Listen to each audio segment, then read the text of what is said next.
That's what they did to make a difference in this world. And they can respond. I became a soldier.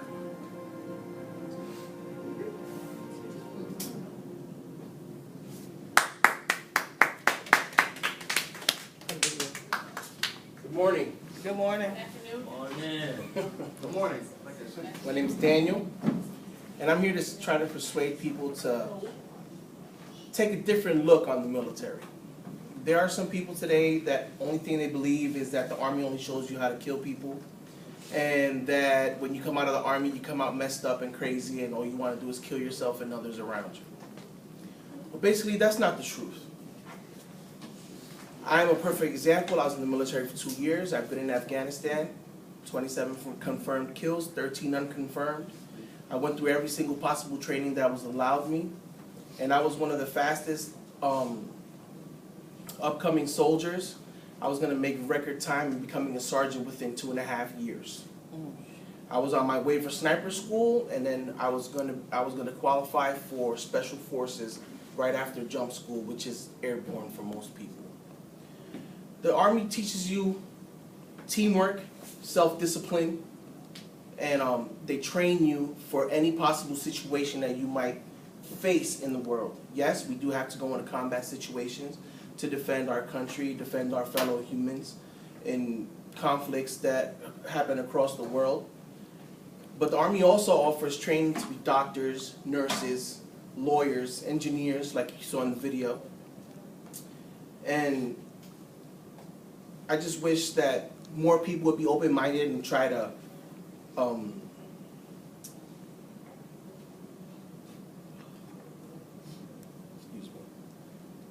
I wish people would be more open-minded and try to investigate more before they give an opinion about something that they might not know.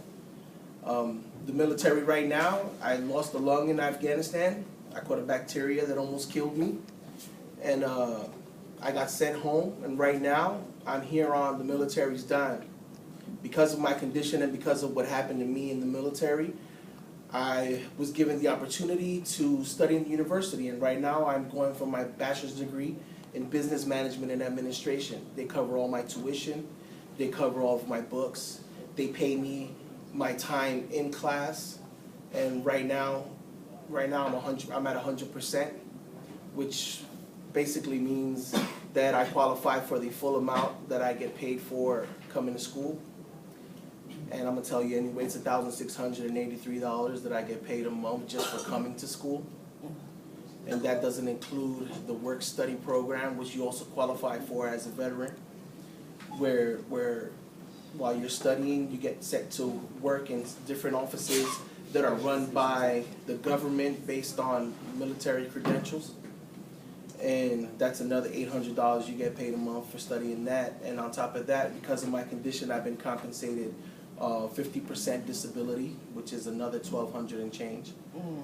So basically, you know, right now the Army's taking care of me. My family is living a good life. I have no wants for anything except for the goals that I'm trying to accomplish. And the military is not all that bad. You go in, basic training. What they do in basic training is they break you down to make you a better soldier, make you more ready for any situation that might occur during your time in service. 80% of the time, yes, you might end up in a combat situation, and it's better to be prepared than not prepared.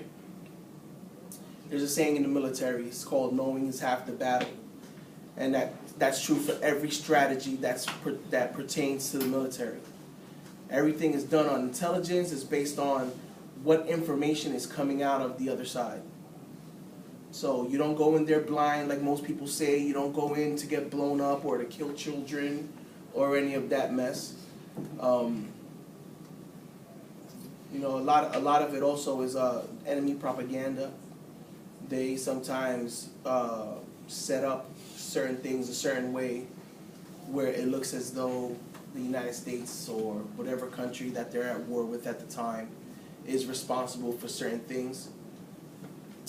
But most of the time it's not true. There may have been accidents because wrong intel comes in, and then that has to be corrected, and the people that were involved will end up getting, you know, their punishment, however you want to say it. But I believe the military is a branch for a lot of young people today that come from broken homes, or they live in the street, or they feel as though they don't have a future. They can opt to join the military, and in the military they can actually make a future for themselves, whether they want to go career and spend their whole lives in the military, or if they want to just do a few tours and then come back. And it's the same. And once you're a veteran for life. So any programs that are available for veterans in the United States through the government you're eligible for. And like I said, I'm a walking example, and I wish more people would choose to make the same choice and defend our country.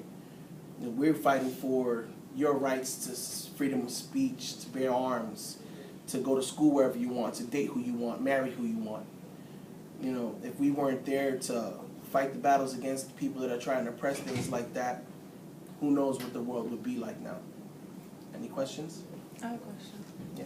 Okay, so my cousin is a disabled veteran, so I would say, like, what are some tips I can do for him to, like, support him, because he really loved the military, and now that he's not there anymore, like, he dislocated his, like, shoulder, and so he has to get surgery and stuff. He's kind of, like, sad all the time because he's like, he really misses it.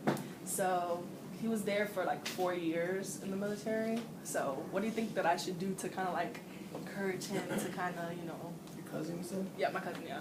Well, her question is that she has a cousin that's a disabled veteran, and she wants to know how she can make him feel better, because he's probably going through depression for separation.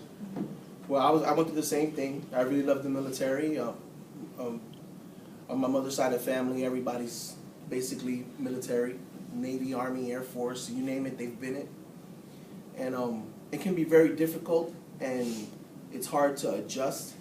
But there are programs at the VA where he can go and ask for, you know, help, and they have these groups that meet on certain days of the week, and they can speak about their experiences.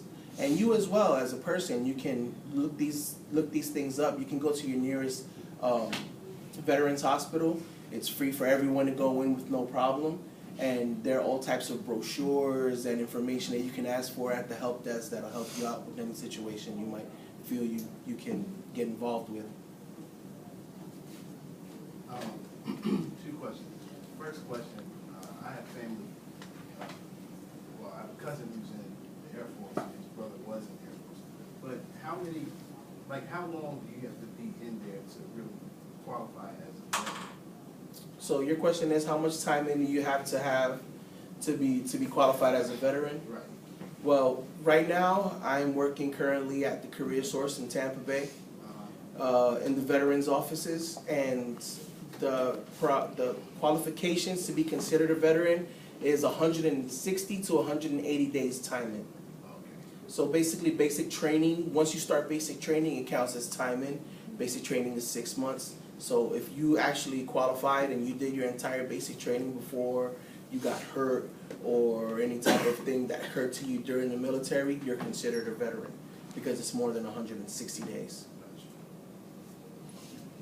Have you ever, like, encountered anybody in the military that, like, I ain't gonna say, like, felt bad for killing people, but, like, felt bad because, like, religion-wise, you know what I'm saying? Oh, like, I know that's y'all job duty, but say if you a Christian and you kill somebody, like, you ain't never encountered nobody like that on weighed on their heart or something like that? So your question is if veterans feel the weight of the death that they cause?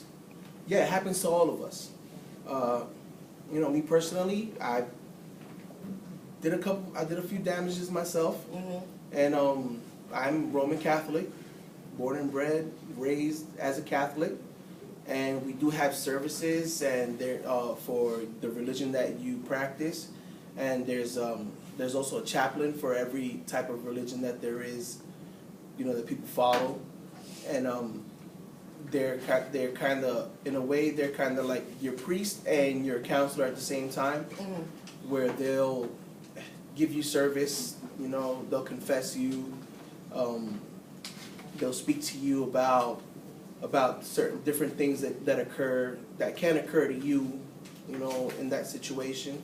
And they also help you find group intervention where you can speak with other people that are going through the same thing, and help you find a way to coexist with the situation. I watched a video on Facebook, and it was this one guy wasn't sure what he was ranked or whatever, and he said he got out of the military because they're like being too lenient and stuff. And I guess in basic, they're now giving you badges for something simple that you shouldn't be recognized for, and they're letting the people in basic get their phones like every weekend.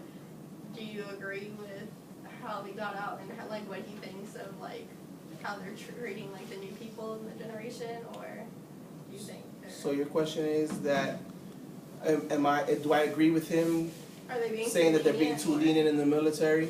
If they are doing that, yeah, I agree with him as well, because if you're being trained to be a soldier, to be able to defend, you know, the civil liberties of the people in your country, yeah, you should be a little bit more strict onto how they communicate and things like that, because sometimes you're given a job that's highly classified, and you can't run the risk of letting other people know what's going on, because you can be considered a traitor, and they can penalize you to the extent of the law. So in retrospect, what I would like to say is that I hope more people would investigate, and if you're interested in joining the military, it is one very good aspect to help better your future. Thank you.